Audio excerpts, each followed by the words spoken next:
এতদিন ধরে যা যা হয়েছে প্রাতিষ্ঠানিক দুর্নীতি, কাটমানির অভিযোগ, এবার তার তদন্তে কমিটি। অবসরপ্রাপ্ত বিচারপতি বিশ্বজিৎ বসুর নেতৃত্বে এই কমিটি 1 জুন থেকে কাজ করবে। তদন্ত কমিটি সরকারি তহবিল 9/6 তদন্ত হবে। বিএনএস এর আওতায় তদন্ত হবে। পুরনো এফআইআর তা কালেক্ট করা হবে।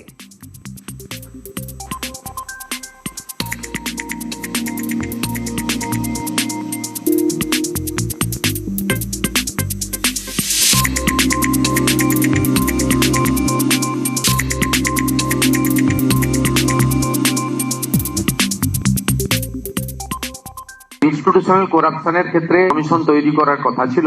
আমাদের রিটায়ার্ড জাস্টিস মাননীয় বিশ্বজিৎ বসুর নেতৃত্বে আমরা এই কমিটি আজকে তৈরি করলাম। 1 জুন থেকে এই কমিটি ফাংশন শুরু করবে।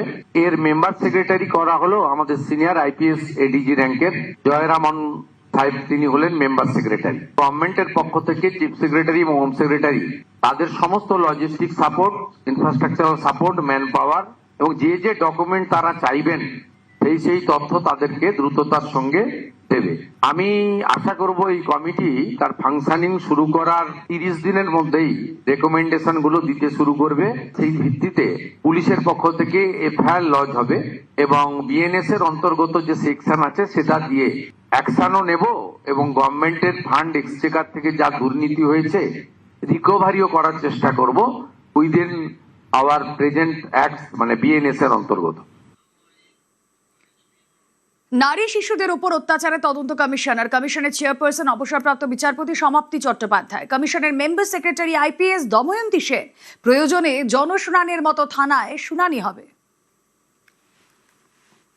গত কয়েক বছরে পশ্চিমবাংলায় মহিলাদের উপরে, মা, বোন, দিদি এবং শিশু কন্যাদের উপরে যে ধরনের অত্যাচার হয়েছে, স্পেশালি এসসি, এসটি এবং মাইনরিটিস মহিলাদের উপরে যেভাবে অত্যাচার হয়েছে, এই বিষয়ে আরেকটি কমিশন আমরা তৈরি করেছি। আমাদের কমিটমেন্ট ফুলফিল করলাম।